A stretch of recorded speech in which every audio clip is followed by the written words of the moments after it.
Bonjour les Babelites. Bonjour. Bonjour. Alors nous avons une invitée d'honneur aujourd'hui que vous avez certainement vu passer dans le précédent Babel avec Lucie. Elle a fait ça comme ça.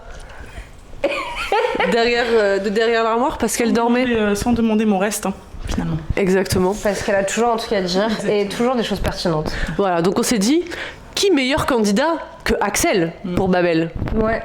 L'avocat du diable. En personne, vraiment, diable, vraiment. C'est tatoué ici bientôt. Le diable, moi. Pardon, j'ai dû faire peur aux plus jeunes d'entre nous. En plus, vous entendez cette voix suave, genre. J'avoue. Bonjour. Ah putain, mais attends, Je me suis carrément. il faut que tu nous fasses des petites voix. Ouais, pendant le Babel, je ferai des petites imitations. Bonjour. C'est qui ça? Ça, c'est le téléphone rose. Oui, c'est téléphone rose. Oui, mais c'est offensant, lui. Mais pour vous donner un contexte, quand j'ai rencontré Axel, la première chose qu'elle m'a dite / faite, c'est qu'elle a fait un doublage de Hercule sur YouTube. Non, pas de Hercule, de Cusco. Cusco. Ouais, à retrouver très vite, prochainement. Donc ouais, c'est vraiment une femme pleine de talent qui a une voix incroyable, une voix adaptable. D'ailleurs, si il y a des agents qui passent sur cette vidéo, embauchez-la en fait. Ouais, embauchez-la. T'es marché finalement. Soit chez Samzira, quand même. On a le droit de dire des noms? Bah oui, t'as le droit de dire si tu veux. Samzira. Tu penses que ça va chauffer l'algorithme, genre? Ouais, carrément. Je mettrai dans les tags. D'ailleurs, la dernière vidéo de Samzira, on l'a regardée ce soir. sur les Tu cousines. l'as pas vu, toi, les cousines Botox, les sœurs Botox? Non, j'ai pas vu. Ok, bon. Tant pis, on n'en parlera pas. Dommage. Mais en gros, il y a des big scammeuses qui faisaient des injections de Botox illégales. Et en fait, c'est vraiment les diables en personne. Genre, elles ont aucun remords. Horrible. Genre, elles ont détruit la vie de personnes et elles ont aucun remords. Elles sont là, oui, on savait que c'était illégal, mais on a rien fait de mal, genre. Ouais. On a fait de la thune, quoi. Ouais, et Sam, il est là, mais attends, quand même, vous avez fait ci, ça et tout, elles sont là. Genre... Mais en plus, la tête. Bon, bref, on va pas shamer les gens. Non, on shame pas les gens, on body shame pas les gens. Non, c'est pas. Mais bref, voilà. Mais vraiment, Samzira, c'est un mec qui a beaucoup de courage. Hein. Ouais. Parce qu'il interviewe des spécimens, frère. Ils sont ininterviewables. Genre, tu saurais même pas quelles questions leur poser, ils trouvent le moyen de leur parler. Et puis il a du range. Ouais. Il passe de Rima Hassan à Morgan Makeup, quoi. Mais il arrive à extirper quelque chose du néant parfois. Ah, vraiment? Bah, littéralement. Mais littéralement, ouais. Littéralement. Il part de la télé-réalité quand même. Mais c'est qui? C'était un mec de télé-réalité? Non, il part de. Lui, il interviewait des gens de télé-réalité à la base. C'est un youtubeur spécifiquement. Ouais, genre Jérém Star, télé-réalité. quoi. Ouais, genre Jérém Star, mais plus politiquement correct. Ouais, vraiment. Ok. Ah, je hurle là. Il m'énerve trop, mais en même temps, Je hurle.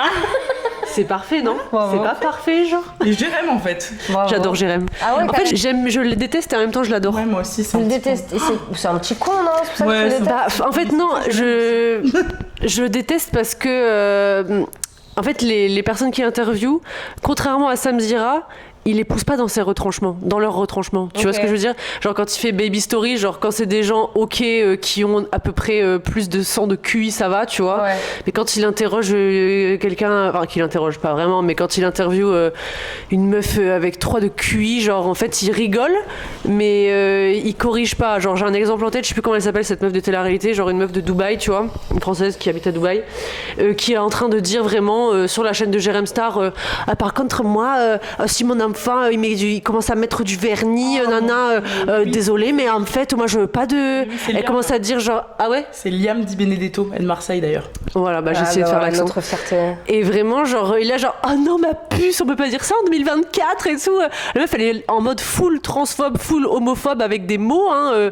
Moi, je te sais, c'est contre nature, nanan et tout. Ouais. Et lui, il est là, ouais, non, c'est grave, c'est Il grave. leur donne une plateforme, en fait, c'est ça qui te dérange. Ouais, il c'est donne qu'il une leur plateforme donne et quand une tu regardes plateforme pour les débattre, mais- quand tu regardes les commentaires, c'est vraiment genre ah bah en 2024 c'est rare d'avoir des opinions aussi intéressantes. Merci comment elle s'appelle? Liam. Merci Liam. Maintenant c'est que les bobos islamo-gauchistes, je sais pas quoi. C'est chaud en fait. Mais par contre, en ce moment, récemment, il a fait un truc relativement intéressant. C'est une ancienne candidate de télé-réalité qui s'appelle Aneya, qui était hyper, comment on dit là, tu sais, effusive, non pas effusive, mais tu sais, très sanguine, très. très exubérante et tout, et qui s'est mariée avec un mormon qui habite dans l'Utah maintenant. Ah oui, j'ai vu. Voilà. Et elle met des robes de tradwife. Ouais, on dirait une série Netflix carrément, la nana. Et du coup, il s'est immergé dans le truc et tout. Oui, il garde sa petite signature de un peu. Ah, il est parti dans l'Utah et tout, Ouais, il est parti dans l'Utah, dans sa famille et tout. Et ouais, il va à l'église mormone avec eux pour voir intéressant, ça. Ouais, c'est intéressant, tu vois. Ok. Et la nana, elle s'est complètement reconvertie. Elle est un peu cringe sur son truc. Moi, j'ai vu sa vidéo avec son mec là. Ouais, mais quand tu vois son interview avec Sam Zira, elle parle normalement, quoi. Enfin, faut arrêter. Elle est pas illuminée comme Angie là. Bah si, elle est un petit peu dans son délire mormon. Si, complètement. Elle est complètement. Je fais un petit repas à mon mari Marlowe. Je découpe les coquinettes. Mais Oui, mais c'est intéressant de voir le parcours de pourquoi tu te retrouves dans mais moi je savais pas, mais en fait cette meuf, elle a été élevée dans le mormonisme français. Hein. Ah oui. Ouais. On en a en France. On en a quelques-uns en France, ouais. Et en fait, elle dit je suis juste revenue à mes sources. Je suis juste revenue à mes sources en rencontrant Marlo dans l'Utah, machin. Et je suis là, genre, pour moi, ça fait plus de sens que Angie qui sort en mode oh là là, j'ai fait ci, j'ai fait ça, complètement. Tu as ressenti Jésus? Ah ouais? C'est ça, je me suis dit, genre. Non, Angie, je sais pas si vous voyez de quoi on parle, mais Angie, du coup, c'était. Non, pas Angie, c'est Andy en plus, pardon, c'est Angie. Raconte anciennement. Voilà, Andy raconte. Et en fait, elle a fait une vidéo, donc pour contexte, c'était vraiment une podcasteuse de 2010 en mode Natou, tu vois. Et en fait, ouais, c'était grave une pote de Shera Kirinsky, Natou, etc. Et là, genre, il y a une semaine, 10 jours, elle a sorti une vidéo de 40 minutes, mais complètement alarmante, en disant qu'elle a rejoint, genre, le protestantisme, enfin bref, tu peux évangélisme et tout, etc. Mais en fait, tu vois qu'elle est pas mentalement stable, et du coup, c'est vraiment juste de l'embrigadement, et c'est trop grave. Mais en fait, moi, le problème, c'est la vidéo en elle-même, parce que tu fasses tes trucs sombres dans ton coin, fais ta vie, mais pourquoi tu vas faire du prosélytisme sur les réseaux? Enfin, je sais pas, vraiment. Parce que c'est clairement ça. J'ai trouvé ma voix, vraiment, je me sens tellement plus apaisée. Enfin, limite, elle te donne envie. Enfin, elle essaie de te donner envie. Et surtout, elle présente le truc comme la seule voie acceptable. Il n'y a qu'une vérité, quoi. Voilà, il y a qu'une vérité. Elle t'explique qu'elle a tout essayé, mais que ça, vraiment, c'est le truc, quoi. Et surtout que ça va. Dieu s'est révélé à elle via l'appendicite, genre. Alors, mais ça m'a tué, quoi. Souffle dans son cou. Regarde. Jésus. Et le médecin, en fait, c'était un ange Gabriel. Non, mais ça y est, stop, en fait, stop. Voilà. Bref, toujours Non, plus. ça va, 8 minutes. Bref. C'est correct. Je crois qu'on va passer le mic à Axel parce qu'elle va nous raconter la première histoire. On est en train de se dire qu'on a peut-être besoin d'un bâton de parole pour cet épisode parce qu'on est 3 Babel terminales. En fait. On est terminalement Babel. Terminal de Babelite. Du coup, j'allais dire le programme aujourd'hui. Une histoire personnelle de Mademoiselle Axel, une histoire Reddit de la part de Manon et une histoire Reddit de ma part. Alors, je te passe le mic. Le bâton de parole, non, je rigole. Bon, alors, je vais raconter l'histoire de quand je me suis fait demander en mariage, et c'est bien la seule fois de ma vie d'ailleurs, par une personne sans domicile fixe. Voilà. Car voilà, je connais Manon depuis maintenant plus ou moins 1 mois et demi, et déjà elle a cerné le personnage, c'est-à-dire que quand on rentre de chez Louise, elle me dit directement dans la rue: non, tu te tais, tu parles pas, dépêche-toi. En fait, je vous explique aussi un peu de contexte. Axel, elle voit n'importe qui dans la rue, elle va dire « Bonjour mon petit monsieur !»« Bonjour ma petite madame !» Et c'est très perturbant parce que moi j'avais pas cette info sur Axel au début.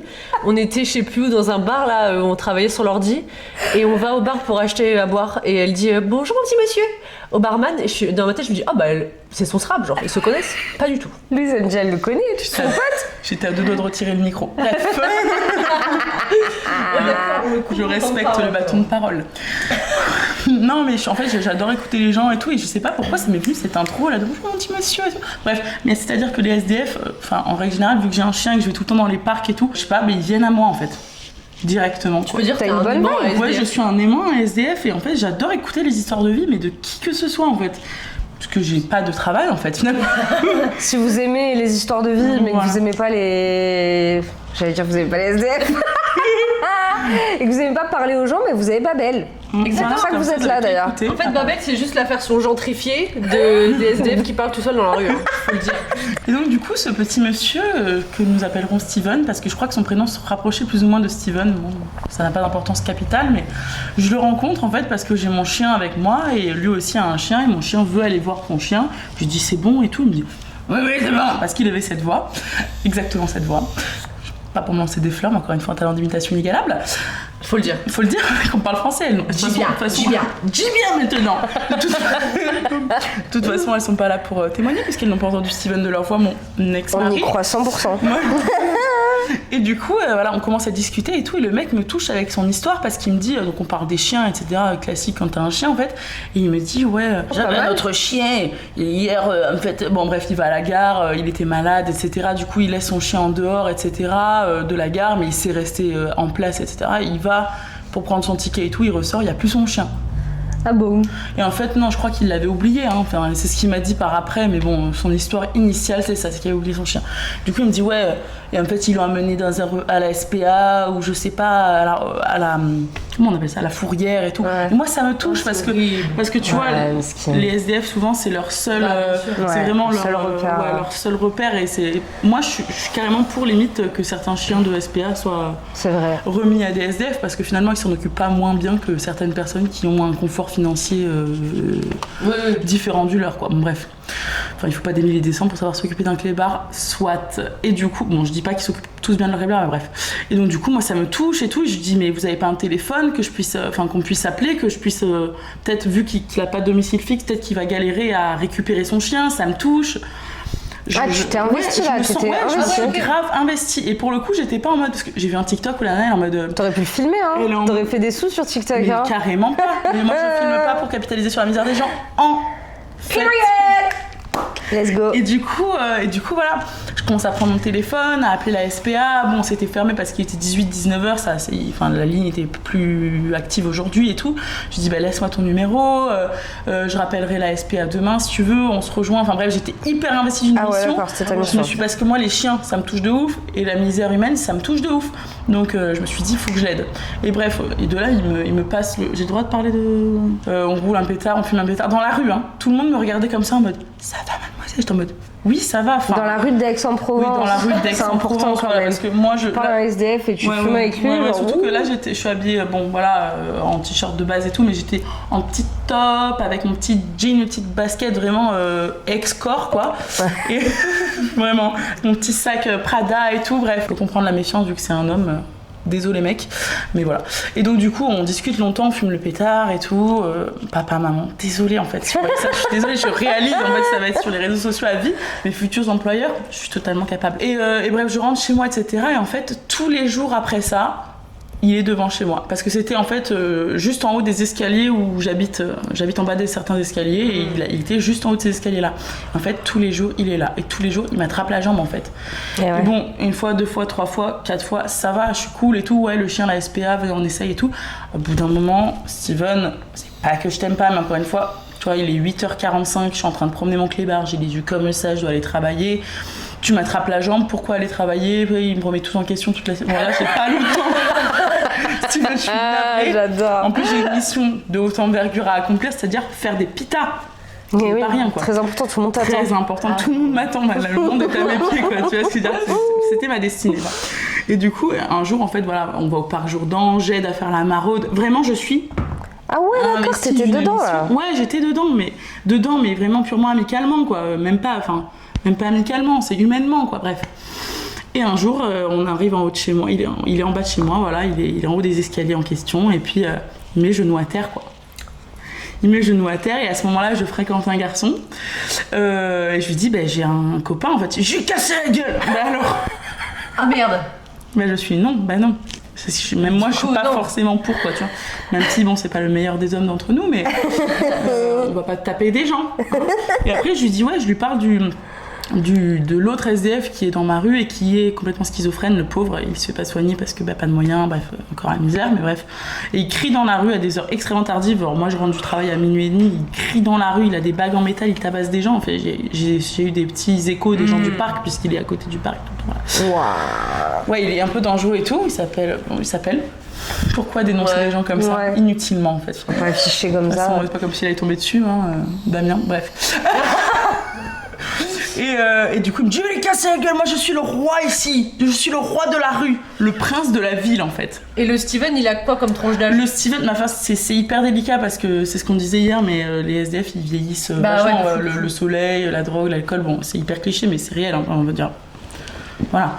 Et en fait, il avait, je crois, 38 ans Ressenti 58. Je ne vais pas mentir, il était proche de la retraite selon moi, anciennement, hein, puisque maintenant il faut aller jusqu'à... Bref, et jusqu'à la mort pour travailler finalement. Et hop là, je lance ça comme ça.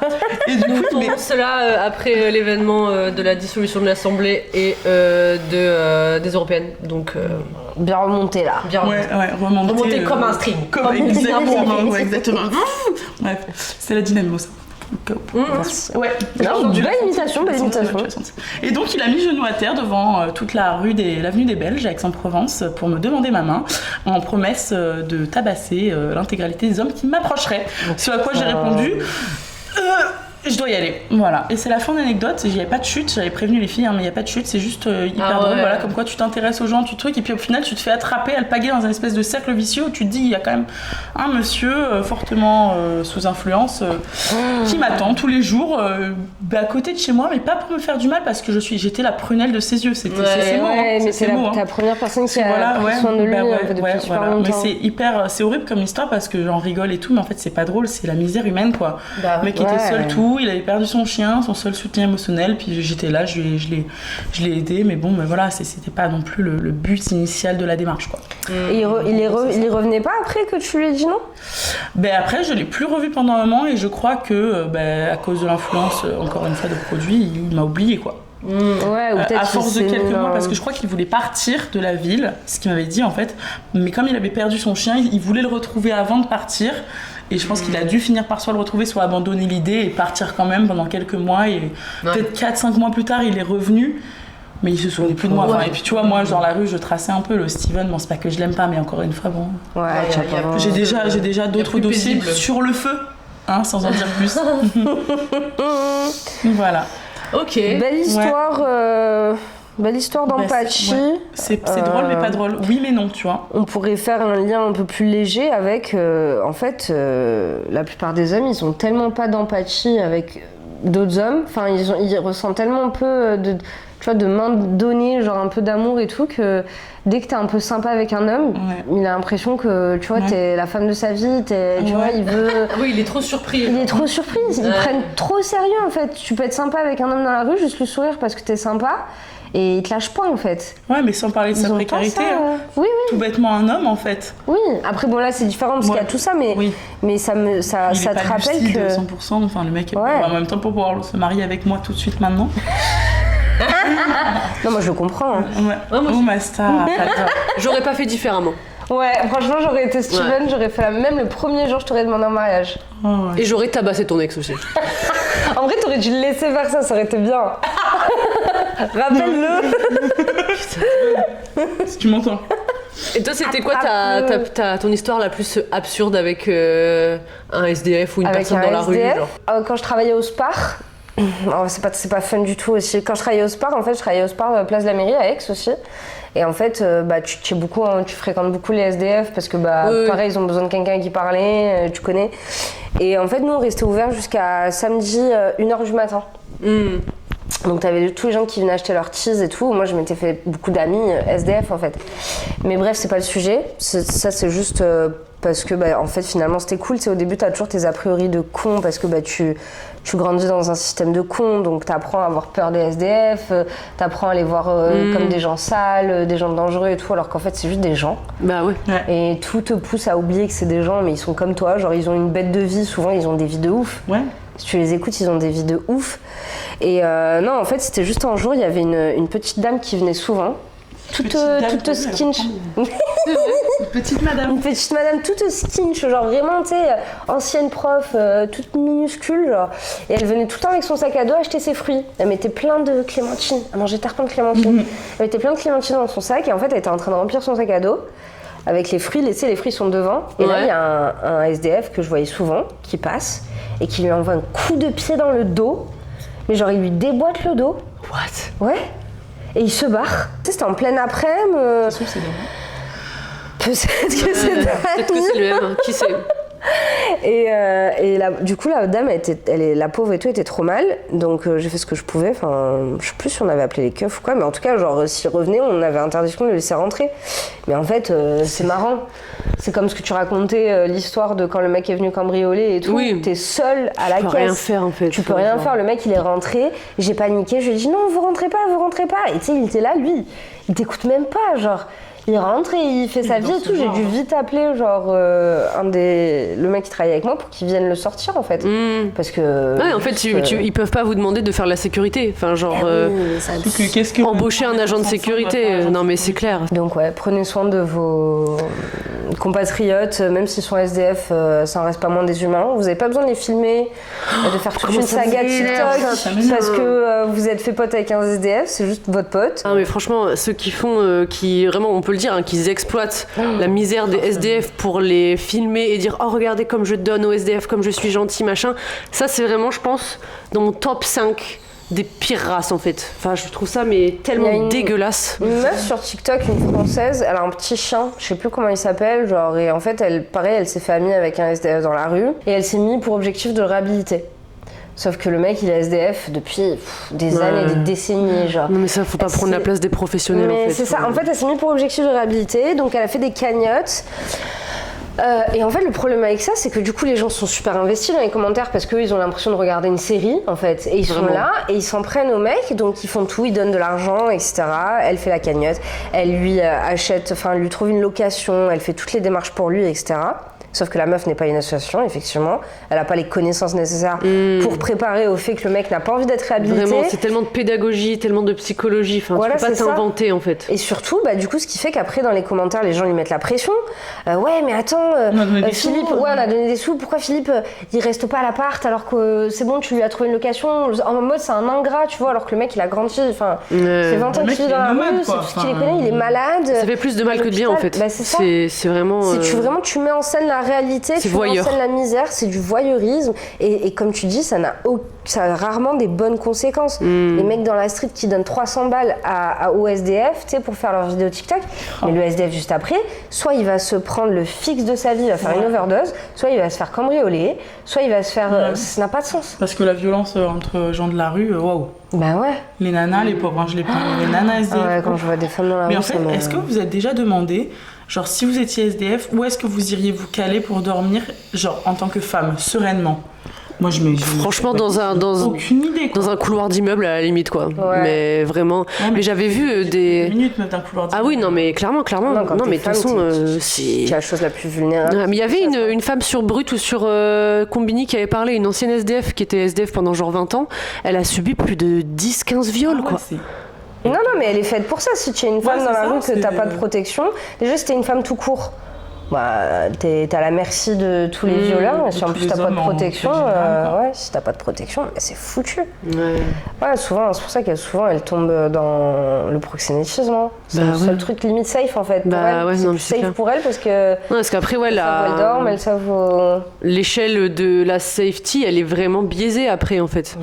Genre, tu te sens safe en étant. Une prostituée, franchement, c'est vraiment que... Ouais. Ah ouais, non, franchement, c'est terrible. Mais dites-nous ce que vous en pensez là des gens qui filment les SDF ou tu sais je sais plus lequel là qui est à Los Angeles Soft White Underbelly. Ouais celui qui filme les crackheads, les gens hyper drogués aux États-Unis, je sais plus dans quelle ville là. Dans Skid Row. Ah oui, à Los Angeles, à Skid Row. Mais ça je trouve ça d'un voyeurisme, mais je refuse en fait de regarder, je skip à chaque fois parce que ça m'énerve en fait. En fait, moi je les regarde. En fait, je les regarde parce que les histoires elles sont trop intéressantes. Et les gens, tu vois, ils sont les pauvres, ils sont dans une pure sincérité et tout, ils racontent. Je le regarde pour ça, tu vois, pour me rattacher à mon humanité et tout, mais effectivement, ce mec-là, il est très chelou déjà. Après, je connais pas du coup le mec, mais je sais pas s'il leur donne de l'argent, mais si il leur donne la parole. Je trouve ça bien, personnellement. Mais bien sûr qu'il leur donne de l'argent. Il leur donne la drogue, il leur donne ce qu'ils veulent. Parce que moi, à la rigueur, leur donner de l'argent, par exemple l'argent que va faire la vidéo YouTube, etc., c'est redistribuer si tu recroises les personnes. Enfin, je sais pas, trouver un moyen, mais leur donner la parole, leur permettre de raconter leur histoire. Et tu sais, des fois, ils disent « J'aimerais reparler à ma fille si elle m'entend. » Oui, des fois, ça arrive, ils arrivent à reconnecter et tout. Mais en fait, encore une fois, c'est un truc qu'on peut pas... Oui, moi c'est ça que j'aime, tu vois, c'est le récit de vie. Mais en fait, dès que ça... qu'il y a cette brèche et qu'on recontacte la famille, c'est ça. Souvent en fait... À chaque fois, ils filment vraiment des gens qui sont dans un sale état, avec des kystes sur le visage, avec la peau laminée. Et puis il y a eu plein d'histoires où en fait, il les remet en contact avec leur famille, mais ce qu'on oublie, c'est que des familles abusives. La plupart des gens qui racontent leur histoire, pourquoi c'est devenu des crackheads, c'est parce qu'ils sortent de familles abusives, ils se sont enfuis, ils se sont retrouvés à Los Angeles, et en fait, on les remet en contact avec leurs parents, mais c'est leurs parents qui les a mis dans cette situation. Encore une fois, sans aucun professionnel de la santé mentale dans le process, en fait. C'est ça, on peut pas toucher à ça. Payons-leur des séances de psy. Oui, c'est ça en fait qu'il faut faire. Mais non, c'est pas ça qui les intéresse. Encore une fois, ça doit être une démarche personnelle qui vienne d'eux. On peut pas forcer quelqu'un à aller voir un psy, sinon ça n'a aucun but. Ouais, c'est ça. Donc on peut rien faire que de les écouter et personnellement pas de les filmer. Mais qu'est-ce que c'est ? Je suis un animal de foire moi ou quoi ? C'est ça fait vraiment freak show. Vouloir faire des justiciers, surtout monnayer. C'est ça. C'est white savior en fait. White savior et puis sensationnalisme de regarder, c'est un truc de fou ce que je fais. Non mais c'est bon. Bref, c'est des histoires. Très bonne histoire en tout cas. Et il y en a un autre, pardon. T'inquiète, vas-y. Il y avait un autre truc où la pauvre Louise, c'est bon Louise, ça va le faire. Mais il y avait un autre truc où je sais plus qui c'est qui me jugeait, je crois que c'était Louis qui me jugeait sûrement, parce que je regardais une chaîne YouTube où en fait c'était un mec qui lui interviewait des gens avec des grosses maladies. Tu vois, souvent des maladies physiques, tu vois, des enfants avec délire comme ça. Des genres d'Elephant Man et tout, mais qui les interviewaient, mais pareil, juste pour leur parler, tu vois. Et il me disait que ça faisait voyeur et tout, et j'avais mon argumentation, tu vois, pour dire mais en même temps, moi ça m'aide parce que je les vois pas, tu vois, et ça m'aide à pas être validiste en fait. Peut-être que ça fait voyeur, mais en même temps, je sais pas, je me dis, j'ai accès à ça, à voir tous les différents types de personnes qui existent sur Terre. Pourquoi je le ferais pas ? Qu'est-ce que vous en pensez ? Est-ce que vous trouvez ça chelou ou pas ? Là, pour le coup, c'est pas toi le problème. C'est le médium. C'est le mec qui filme. Après que toi tu regardes, c'est... Parce qu'on n'est pas en train de dire il faut pas que les gens avec des handicaps physiques n'aient pas de plateforme, pas du tout. Mais en fait, c'est quand quelqu'un de valide qui se fait de l'argent sur le fait de filmer des gens qui ont des difformités entre guillemets physiques. Je sais pas, moi ça me gêne trop. Ça me choque pas par contre, tu vois. Que tu t'intéresses à une pathologie à laquelle tu aurais même pas pensé que ça existait. Enfin, tu sais, après il y a la curiosité de se cultiver sur différentes pathologies. C'est comme quand je regarde des documentaires sur la schizophrénie ou quoi. Il y a des témoignages, il y a des... Je veux dire, à ce moment-là, on filme plus personne, on arrête la caméra tout de suite maintenant. Et puis... En plus, Babel, il y a pas de sous. Voilà. Et voilà. Pour cette histoire. J'ai pris un accent. Elle était bien spicy ton histoire, j'ai bien aimé. En fait, au final, je pensais qu'il allait pas avoir de réaction à avoir. Mais si, t'inquiète, on trouve toujours. Mais quelle idée. Et depuis tout à l'heure, je suis comme ça, on dirait une élève, comme ça en cours de musique, tes mains. En plus, j'ai l'air de faire 1m30 à côté de toi. Un tonton de la sécu, carrément. Qu'est-ce que c'est ? Ils m'ont mis au milieu, je suis comme ça, j'essaie de me tenir droite, j'ai pas de dossier. mais recule la face. Sinon, je suis comme ça, frère. On passe à l'histoire numéro 2. Du coup, une histoire Reddit de la part de Manong. Suis-je la trou de balle de garder le secret de mon changement de nom pendant 5 ans ? Alors voilà, mes parents ont décidé de donner à ma soeur et moi des noms d'État américains. Bon, c'est des Américains. Ouais, logique. Mais pardon. J'ai la permission de partager son nom, Arizona, et moi... J'ai failli taper une barre. Pardon. Mes parents ont décidé de donner à ma soeur et à moi des noms d'État américains. Donc c'est des Américains, c'est Reddit américain. J'ai la permission de partager son nom, Arizona, et moi, on m'a appelé Pennsylvanie à la naissance. Ah ouais, ils sont même pas allés dans Dakota ou Caroline, quoi, genre... C'est comme si tu t'appelais Toulon et toi... non, même pas, genre Auvergne-Rhône-Alpes et Grand Est, genre. Ouais, d'accord. J'avoue, Toulon, c'est pas un état. Oh là là. Désolé. Ouais, mes parents sont bizarres. Je suppose qu'ils pensaient que les noms géographiques c'était cool, mais je pense qu'il y a une énorme différence entre appeler son enfant Arizona ou Dakota ou Paris par rapport à Pennsylvanie. Ils sont de fervents républicains et amoureux de l'Amérique. Ah ouais. Alors peut-être voulaient-ils être patriotiques ? Pour autant que je me souvienne, tout le monde m'appelle Penn ou Penny. Mes parents insistaient pour que tout le monde m'appelle par mon nom complet, mais la plupart des gens pouvaient voir à quel point mes parents étaient ridicules. Ma sœur, 28 ans, femelle. Je crois que c'est son femme, ouah, femelle, mais qu'est-ce que je dis ? Merci, ChatGPT. Non, il y a juste écrit F, c'est moi. N'a pas eu autant de difficultés avec son nom, car Arizona sonne bien mieux que Pennsylvanie, et le personnage d'Arizona Robbins dans Grey's Anatomy a rendu le nom assez cool. J'ai été moquée et taquinée à l'école primaire à cause de l'insistance de mes parents sur mon nom complet. Ils réprimandaient littéralement mes enseignants pour m'avoir laissé écrire Penny sur mes livres. Quand j'avais 21 ans, j'ai changé légalement de nom pour Pénélope. La plupart des gens que j'avais rencontrés à l'université avaient pensé que je m'appelais Penny en tant que diminutif de Pénélope. Même la mère de mon petit ami m'appelait Pénélope parce que j'avais trop honte de lui dire que Penny était un diminutif de Pennsylvanie. Je l'ai caché à mes parents et à ma famille proche parce que je savais que mes parents deviendraient fous et m'accuseraient de manquer de respect à leur choix. Je me marie cet été avec mon charmant petit ami Tom et comme vous le savez tous, vous devez dire votre nom complet lors de votre cérémonie de mariage lorsque vous prononcez vos vœux. Je savais que je devais avouer le changement de nom parce que sinon je devrais espérer qu'ils se taisent quand ils m'entendraient dire moi Pénélope au lieu de moi Pennsylvanie. Je les ai invités chez moi et j'ai essayé de leur dire de manière très calme que j'avais changé de nom, mais ils ont paniqué. Ils ont dit que j'étais irrespectueuse, que j'avais décidé que leur choix était stupide, etc. Ils refusent maintenant d'assister au mariage. Je sais que je ne suis pas le trou de balle pour avoir changé de nom, mais mes parents sont particulièrement contrariés par le fait que je l'ai caché pendant 5 ans avant de leur dire. La plupart des gens que je connais sont d'accord avec eux. Ils pensent que j'aurais dû avoir le courage d'être honnête avec eux il y a des années pour qu'ils aient le temps de s'habituer, au lieu d'annoncer la nouvelle 2 mois avant mon mariage et de causer ce drame. Quelques autres membres de la famille ont abandonné et ma pauvre sœur, qui est la demoiselle d'honneur, vit un cauchemar avec ça. Mes parents pensent qu'ils avaient le droit de le savoir beaucoup plus tôt. En résumé, mes parents pensent que je suis le trou de balle. Pour avoir gardé ce secret, suis-je le trou de balle? Désolée, il y a le chien qui... Ouais, qui a voulu passer par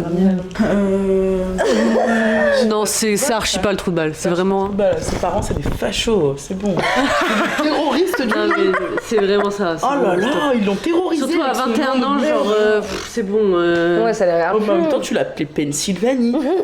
Vous respectez pas mes choix, mais c'était choix de merde aussi, donc bon. Bah ouais, non, c'est ça. Il avait puni dès la naissance. Quand ton choix il est motivé par un truc patriote chelou comme ça, c'est bon, genre t'as pas besoin de mettre ça sur le dos de tes enfants en mode patriotique porn, c'est bon, stop. Ouais, vous allez subir ça toute votre vie parce que... Moi j'ai fait du droit, du coup j'ai fait une licence et en L1. Allez, ouais, smart. Grave, ouais. Mettez-moi tout de suite un truc de diplôme. Franchement, s'il y a pas, je suis déçue. Je jette, tu sais faire ça? Non. Je mettrai des images stock.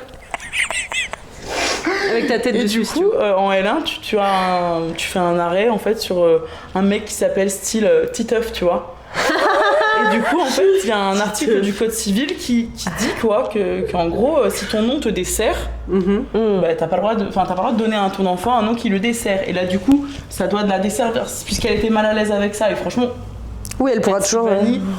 On peut comprendre. Bah oui, Pennsylvanie, bref.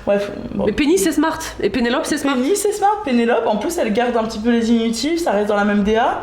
Ouais, c'est vrai. Ouais, c'est gavé. Péné, voilà, c'est bon quoi. Oui, parce qu'en fait, ses parents ils lui ont fait un cadeau empoisonné, mais je pense qu'ils voulaient garder le contrôle, genre, pour qu'il soit là. Non. Ah oui, mais c'est une histoire de contrôle, de fou. Oh, c'est bon, Pennsylvanie, ça va pas ou quoi? Mais là-bas, ils ont vraiment pas beaucoup de lois qui encadrent les prénoms. Ah bah, ils peuvent les appeler comme ils veulent, Fougère, genre. Ouais, Fern, c'est grave un prénom, hein. Ouais, c'est vrai, Clay. Clay, Argile, genre. Imagine, il y a un mec qui se balade à Marseille, il s'appelle Argile, genre. Bah, c'est le fou du bus. C'est le fou du bus. C'est celui qui te demande en mariage sous un pont, genre. Ah ouais, non, en France, vraiment, t'as beaucoup de prénoms qui sont interdits. C'est vrai. Bah, parce que, en fait, ouais, c'est un truc que tu gardes de 80 ans, en fait. Ouais. Bah, toute ta vie, quoi, finalement. Puis c'est ce qui te définit le plus, en fait, limite. Est-ce que vous avez déjà eu un souci avec vos prénoms? Non. Moi, non. Franchement, Axel, ouais. Bah, tout le monde disait que c'était un prénom de mec, quoi. Parce que Axel, tu vois, mais bon, à l'époque. Ouais, c'est mixte. Ouais. Ça c'est passe. mixte, mais franchement, ça passe. Non, nous, on avait un Camille à l'école, mais c'était un garçon.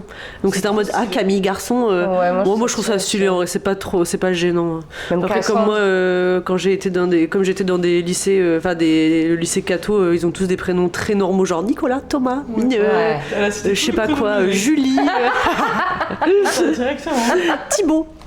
Bref, ah non, au collège, il y avait peut-être un peu plus parce que c'était moins au niveau social classe, tu vois, mais je sais pas, il y avait les prénoms classiques du Nord des enfants nés dans les années 90, genre Kevin, Stacy, Jordan, on te voit. Steven. Jordan, on te voit. On sait que tu es un enfant de prolo pour t'appeler Jordan, tu vas nous c'est nous clair, faire c'est clair. Peut-être que tu as... Ouais, non, tu vois, des noms américanisants, entre guillemets, et par contre... Je pense que le nom le plus fou que j'ai jamais eu, c'était en maternelle et j'avais carrément été revérifiée pour voir si c'était pas juste une blague, tu vois. Mais en même temps, quand t'es en maternelle, tu fais pas des blagues, t'es trop bébé, enfin t'es bébé, tu vois. Il y avait un mec qui s'appelait Johnny l'Étoile. Comment ça? Genre son nom de famille, l'Étoile. Son prénom Johnny, genre. Johnny l'Étoile. Non, ça tue, franchement, il est né pour être une star. C'est vrai, ça. Il est né pour être une star. L'Étoile, ils ont dead. Franchement, ils ont Johnny dead l'Étoile. ça. Genre, Ils ont dead ça. Et ouais, genre j'avais revérifié sur la photo de classe et à l'arrière c'était vraiment écrit Johnny l'Étoile, genre. Oh la Quelle classe. star. Johnny l'Étoile. Je suis jalouse. Moi, je connaissais un mec qui s'appelait Diagoras. Diagoras. On dirait un nom de méchant dans Harry Potter, genre. Ouais, de ouf. Mais tous ses frères et sœurs, franchement, je vais pas tous les dire, sinon ils vont tous se reconnaître. Mais franchement, c'était des noms originaux, genre. De la mythologie un peu. Ah, C'est stylé. Diagoras, ça doit être un bail de mythologie. Mais les autres, c'était genre Hippolyte, tu vois. Hippolyte, bon, Ouais. ça va, tu vois. Diagoras, gros. Putain, c'est la famille qui Diago. connaît. Quelqu'un Du coup, on l'appelait quoi, Diago, genre? Ouais, Diag. Comme la diagonale? Diag. Le mec s'appelle Diagonale, en fait. Surtout. C'était très bien. Non, franchement, je pense que c'est un truc qui pourrait me faire bugger, genre un mec qu'on l'appelle Diag, et en fait, c'est quoi? Ah, c'est quoi ton prénom? Diagnostic. Attends, j'avais vu, c'était quoi le nom de famille? Non, le prénom Cass. Ouais. Genre le surnom Cass. C'est un autre tweet de merde hein, que j'ai vu, mais ça m'avait fait hurler de rire. C'est genre, ah, short for Cassandra? Non, pour casserole. Don't assume en fait. C'est clair. Moi, il y avait un. Casserole, casserole. Tout le temps, à c'est relou. Oui, il y avait un mec qui s'appelait Jason. Et en fait, j'avais capté que Jason, si tu regardes le calendrier, c'est juillet, août, septembre, octobre, novembre. C'est-à-dire, j'avais pas. Comment ça? Quand tu regardes le calendrier, genre juillet, août, septembre, octobre, novembre. Et vous vous foutez de ça gueule, je dis ah ouais, tes parents ils ont juste regardé le calendrier. Ils ont vu les initiales, ils ont mis Jason. Non, nous on avait les Jason avec D, J, E, Y, Z, O, N, genre. Jason. Non mais Il ça rajoute y des est. syllabes et tout. Ah C'est en phonétique le ouais. prénom. Ah ouais, vraiment, vraiment. C'est des Ah ouais, il est en fous. phonétique. Ah Moi ouais, j'avais vraiment. j'ai deux élèves, L'audiovisuel. parce que du coup je vais clasher un peu les élèves, parce que j'en vois plein des Bah, bien sûr. prénoms. Il y en avait deux, ils sont tout le temps ensemble. Il y en a un, il s'appelle Jess Tony, et l'autre il s'appelle Boss Jessie. Ouais. Jess et Jessie. Boss c'est son nom de famille, l'autre c'est Tony Boss. son nom de famille. Boss ouais. Jessie Boss. Jessie Et l'autre Boss. c'est Jess Tony. Oh, Jessie le boss. Mais genre. ouais. Et totalement chill, ces deux gosses, ils ont des noms de fous, genre ils sont là tout le temps ensemble. Non, Jess Tony. Non mais Jess et Jessie. Incroyable. Premier degré, genre. Jess et Oh, Jessie. putain, premier ça me degré. rappelle- J'étais censée me souvenir qui était Jess, qui était Jessie, mais. Ça y est, il est 50 Non, non, j'avoue, c'est trop compliqué. Vas-y. Quand j'étais aux États-Unis, j'avais deux potes. En fait, j'avais jamais fait le lien parce que je les voyais toujours séparément, tu vois. Mais en fait, un jour, ils sont venus dans une fête et je les ai présentés et c'était Jack et Daniel. Jack Daniel. Oh, les clichés. Jack Daniel. Incroyable, ça c'est hyper drôle. Vous avez vu le film des inconnus là, Le Pari, quand ils arrêtent de fumer leur clope là, quand ils essayent d'arrêter le tabac? Non, ça me dit rien. C'est un film des années 90, vraiment Ouais, genre en comédie mode, française. En vrai, c'est hyper Ah drôle. non, c'est pas En ce que mode j'ai les vu, trois c'est frères. celui. Ouais, C'est moi, ça, je voulais c'est trois les frères, mêmes ouais. mecs. Et en fait, genre, tout le film, ils sont en train tous de skizer sur le fait qu'ils arrêtent le tabac, ils deviennent fous, ils deviennent gros, ils se deviennent fous, tu vois. Et carrément, ils vont à des réunions, genre alcooliques anonymes, mais pour les tabagistes anonymes, tu vois. Et ils regardent des films en mode, t'as une photo de canard et c'est genre, bien. Après, la même photo du canard avec une clope, pas bien. C'est la Ludovico technique, mais de. Et en fait, à un moment, t'as des mecs qui essayent de rentrer dans le cinéma et tu sais, ils pointent les noms et c'est Philippe et Maurice. Du coup, ils sont refusés, genre. C'est des blagues efficaces, je trouve. Je trouve que la culture française, on a fait. Ah ouais, on a franchement, des on a belles fait choses. des grandes choses pour le cinéma, hein, vraiment. Moi, j'ai En train beaucoup de- caresser mon chien avec son pied. Oui. Moi, j'ai beaucoup aussi de parents qui, je sais, sont de ma génération ou un peu plus. Parce que j'ai beaucoup de Pharrell, Alia, Rihanna. Ah ouais? Ouais. Ils Ça, c'est osent fou, appeler ça. leur enfant comme ça, quoi. Mais ils sont nés. Et vraiment, quand je leur demande, ah, tes parents, ils Début aiment Pharrell 90, Williams, genre, et ils sont là. de- Ça passe fin pas, 80. Rihanna n'était pas connue à cette époque. Ouais, mais non, mais Bah non. ils connaissent pas Rihanna, les Bah élèves. ouais, Ils connaissent Ah pas oui, c'est Rihanna. trop vieux, ouais. Ah, ils connaissent pas Rihanna. j'ai pas suivi l'histoire, je crois. J'ai des élèves qui s'appellent. Ah ouais? Oui. Comment c'est pas Rihanna? Maintenant, ils connaissent pas. Les collégiens, en tout cas, ils connaissent pas Rihanna. Bah ouais, non. Une fois, j'ai fait une activité où il Le fallait dernier reconnaître des single qu'elle a stars. sorti, c'était en 2015, genre, vous avez 5 ans.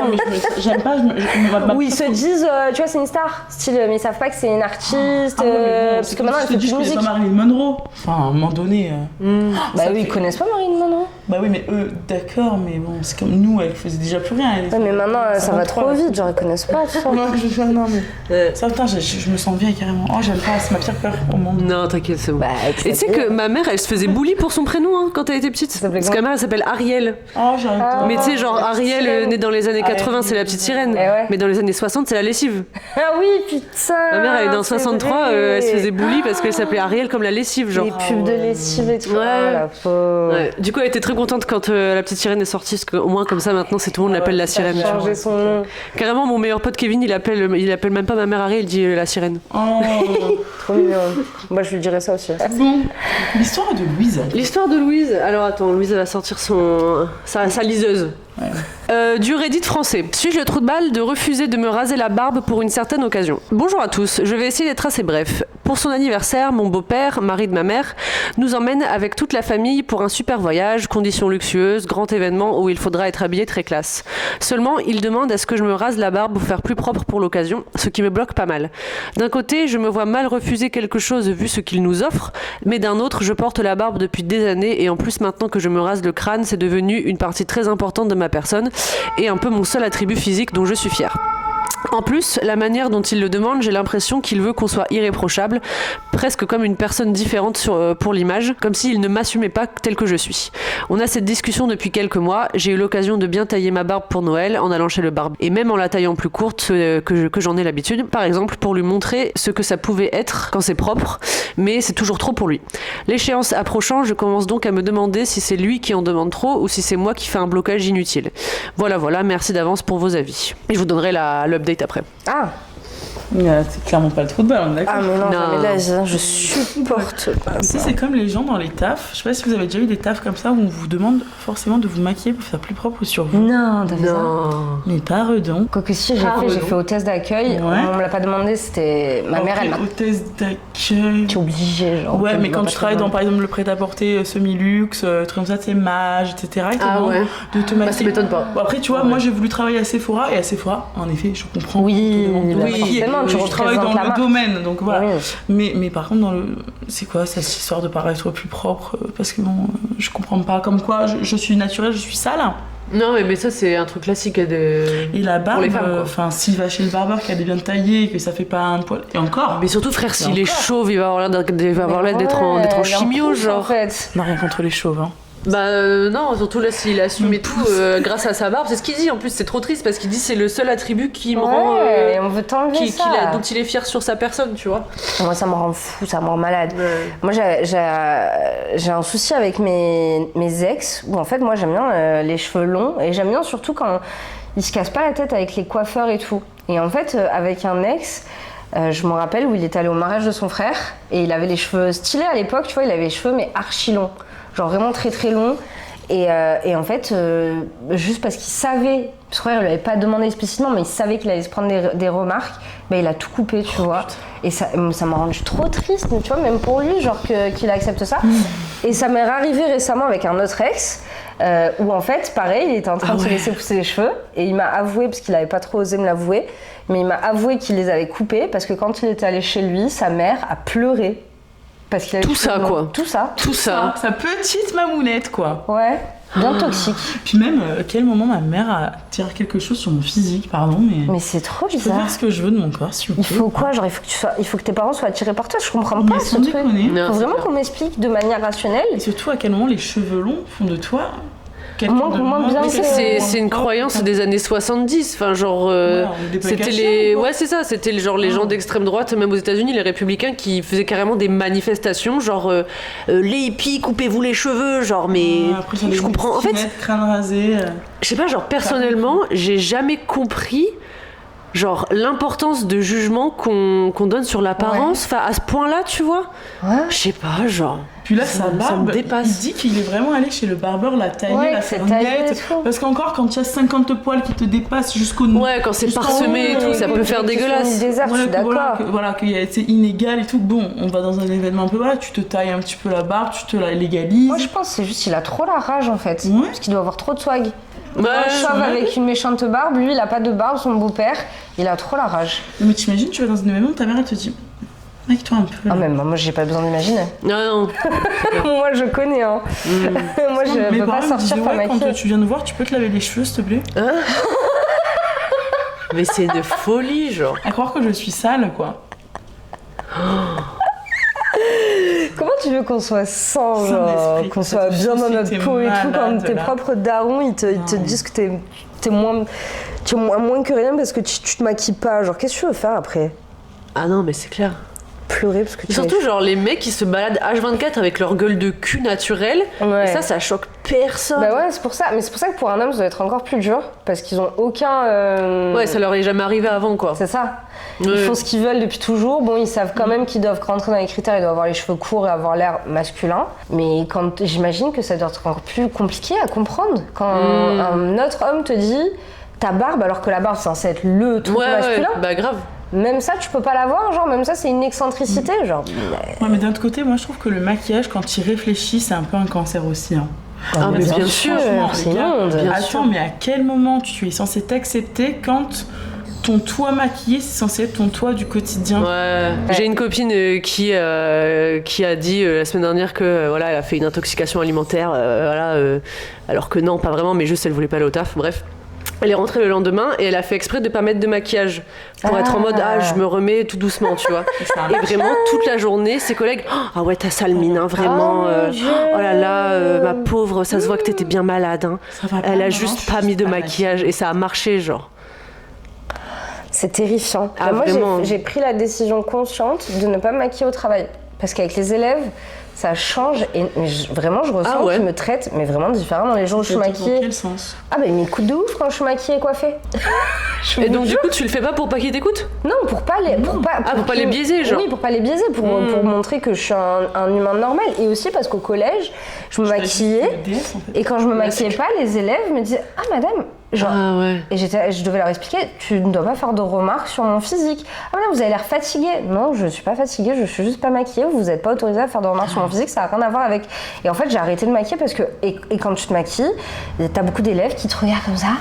Disent, madame, vous êtes trop belle, nani. Bah, parce que j'imagine, ça les occupe, tu vois, ils voient un truc différent. Toi, de toute façon, t'es le spectacle dans la classe. Donc, dès qu'il y a un truc qui change. Daniel, 58 ans, prof de SVT aigri, et ils ont Manon, la déesse antique, finalement. Ouais, puis enfin, j'ai pas envie de, tu vois, j'ai envie d'atténuer ce truc-là où je suis pas le cercle de l'attention, c'est pas ça le but en fait. Je veux me fondre le plus possible parmi vous. Mais c'est vrai que quand je maquille, genre, ils m'écoutent. C'est très bizarre, ils sont très gentils avec moi. Mais c'est grave intéressant ça au niveau en mode expérience sociale, genre. Mais même quand je me maquille, j'ai plus de trucs gratos. Ça vous le fait ça? Mais ouais. Mais moi j'ai tarpin droit au petit privilège et franchement, quand tu te maquilles. Mais en fait, moi je me maquille genre, tu sais, comme toi, on se maquille un peu pareil, toi. Ouais. Les gens ils voient pas trop que t'es maquillée en fait. Ouais, c'est genre maquillage naturel, genre. Maquillage naturel, ouais. Les gens ils te donnent des trucs comme c'est trop belle. Ouais, je suis trop bizarre. En fait. C'est juste ça en fait. Ouais, donc en soi c'est un outil. Mais effectivement, quand tu maîtrises l'outil, c'est super bien. Ouais. En fait, je suis à 2 cm de la caméra, si je te un parpaing au fond de teint. Gros gâteau, genre. Ouais, et puis quand t'es capable de sortir avec ta vraie gueule et être bien, vraiment. Meuf, tu sais que récemment, ça fait pas longtemps que ça m'est arrivé. Moi, j'ai toujours kiffé le maquillage et tout depuis que j'ai genre 13-14 ans. Je me maquille, mais pas en mode fond de teint et tout, mais genre 13-14 ans, vas-y, grosse émo. J'étais en mode gros col noir que je mettais dans les toilettes du collège avant d'aller en cours parce que mes parents voulaient pas du tout que je me maquille. Et c'est normal, tu vois. Mais bref, j'ai commencé à vraiment genre me maquiller, on va dire en première, peut-être fin de seconde, début première, où vraiment c'était dans ma routine du matin, le fond de teint, le blush, l'eyeliner et tout. Et à tel point que quand je sortais avec des garçons et que je dormais chez eux, genre, soit je me démaquillais pas, ou genre je me levais et je me maquillais un petit coup avant, tu vois. Mais ça vraiment, mais l'esclave de la misogynie, genre. Et en fait, genre, je me suis jamais trouvée magnifique de visage, et toujours pas aujourd'hui, mais des fois je me lève le matin, je me dis, putain, je me trouve belle, j'ai pas envie de me maquiller, tu vois. Genre, c'est pas le même effet de radiosité, je sais pas comment expliquer, tu vois. Je mets 3 paillettes. Et c'est tout, genre. Mais je mets même plus de mascara ou quoi. Genre ma vraie gueule. C'est ça. Mais ça, c'est quand t'as une bonne skincare, j'ai remarqué. Maintenant que je me mets bien ma Non, crème ça, le c'est vrai, matin, c'est vrai. je fais wow. C'est vrai que depuis que j'ai une meilleure peau, j'ai moins d'acné, parce que j'ai eu de l'acné très longtemps. Encore là, j'en ai un peu, mais genre par-ci par-là, tu vois. Oui, non, ça va. Folle. Ah non, mais j'ai bien conscience que là, ma peau, ça va. Mais, et je pense que ça m'a redonné grave confiance en moi sur le fait de pas me maquiller, en fait. Parce que pareil, quand t'as des gros stars, des gros tus partout, t'es obligé de mettre du maquillage sur les yeux, tu vois. Et là, pour te sentir d'autant bien. plus, tu vois, moi, je suis justement quelqu'un qui trouve que son principal atout, c'est mon visage, tu vois. Je suis hyper confiante avec mon visage, mais en fait, le problème, c'est mes traits et tout, j'ai aucun problème avec ça. Par contre, ma peau, j'ai très longtemps eu une acné relativement sévère. J'ai pris moi, putain, à 2 reprises, la pilule à 14 ans, enfin, truc de fou. Et du coup, c'est vrai que, avec les petits copains et tout, le seul problème, c'était pas mon teint en lui-même, c'était le fait d'avoir cette peau... granuleuse. En fait, tu te sens sale quand tu as de la poisseuse, tu te sens poisseuse, alors que tu es propre de ouf, tu te décapes. Ouais, t'es archi et en fait, propre. T'as l'impression d'être ça, une usine à huile, en fait. Ah ouais, c'est ça, non mais... Vraiment. Et du coup, c'est plus l'acné. Alors que maintenant que j'ai plus d'acné actif particulièrement, depuis 1 an, j'ai fait des UV, ça m'a tout enlevé. Ne faites pas ça, mais faites ça, mais faites pas ça. Faites pas ça. Mais ça m'a enlevé mon acné. Ah ouais. De façon pérenne, genre. Ah, de façon, ouais. J'ai fait 2-3 séances pour bronzer de base. Après, souvent, ça revient. Pourquoi tu fais ça? J'ai les bras blancs, j'ai le visage marron, c'est bon. C'est la lampe, c'est juste pour ça en fait. Mais ouais, et du coup, cette année, j'ai quasiment pas porté de maquillage parce que j'ai eu un chien. Le matin, tu te lèves à 7h, t'es lâché. Ouais, les yeux collés comme ça, tu réfléchis plus à ça en fait. Et quand t'as plus d'acné. Ouais, et puis c'est trop empowering en fait d'avoir ton visage et tu sais c'est ton atout maquillé pas maquillé c'est comme ça, genre j'arrive comme ça, je vais rester comme ça, si t'as de la chance tu me verras maquiller un jour, voilà, ce sera une petite surprise, tu vois, vraiment une petite cerise sur le gâteau. Mais moi je le voyais vraiment comme une partie nécessaire de ma routine quoi, jusqu'à il y a 3 ans, 4 ans, tu vois. Après là ça va beaucoup mieux, même des fois je me surprends à me dire tu sais quoi, même pas de mascara quoi. Ouais, j'ai pas de même pas de mascara. Road dogging genre. Ah ouais. Vraiment à sec dans la ville, le visage nu quoi. C'est trop bien. Moi, j'adore ça. Vraiment. Popular opinion, je déteste le mascara. Ah ouais. Non mais c'est trop chiant, le mascara. Tu peux pas te frotter les yeux. C'est l'enfer. J'adore me frotter les yeux. J'adore comme une espèce de dératé. En plus justement quand on habite dans des régions chaudes comme ça, en fait l'été, franchement entre mai et octobre, tu peux pas te maquiller en fait. Non, c'est pas faut lâcher possible. l'affaire. Moi c'est à cause de Marseille que j'ai plus de franges. Hein. Ah oui c'est vrai, j'étais parce que j'étais l'adepte de la microbangs pendant des années, genre depuis que j'ai 15 ans, tu vois. Et en fait j'ai arrêté, il y a 2 ans j'ai arrêté quand je suis arrivée à Marseille parce que juste le truc qui te colle au front. Ouais. Et tu es poisseuse du front. Ça fait 3 queues de rat, genre. 3 queues de rat. Tu es là le matin dans ton lavabo, tu te laves la frange. Quand tu la relèves, parce que ça fait des semaines que tu t'es pas vu ton front, tu réalises que t'as des boutons de fou sous cette merde de frange. Non, mais on revient aux sources en fait. L'évolution, la sélection naturelle. Ouais, mais c'est grandir. C'est grandir. Vraiment, c'est prendre de la maturité. Grandir, ouais. Vraiment. C'est pas le mot. Putain, c'est vraiment grave une bonne conclusion, genre. Ouais, c'était beau. Quand vous vous trouverez belle, vous aurez grandi. Et que vous mettrez plus de make-up. Voilà. Elle est hyper bronzée, moi hyper blanc. Je suis tellement blanc, plus blanche que vous les meufs. Mais non, moi je suis en mode de la même couleur que je suis en mode coup de soleil là, c'est sur la vidéo avec le t-shirt orange plus le bronzage gros. 300 Mais tu vois, c'est ça, toi tu as un bronzage de bourgeois. Moi j'ai un bronzage de prolo. Ouais, toi tu travailles dans le champ. La meuf elle passe ses journées à la plage. Elle a la nuque rouge. Elle est accroupie dans les champs, genre. Une vraie redneck. Bon, écoutez les babelles, j'espère que Axel vous a été douce. Ouais. Comment ne pas l'être en fait. Exactement. Bonne journée. C'est parfait. Bisous les babélites. Bye.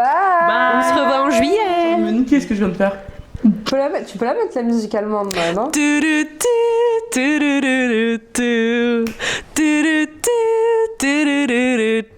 And it goes. Je pense que c'est bien, c'est l'outro. Ouais, c'est bien.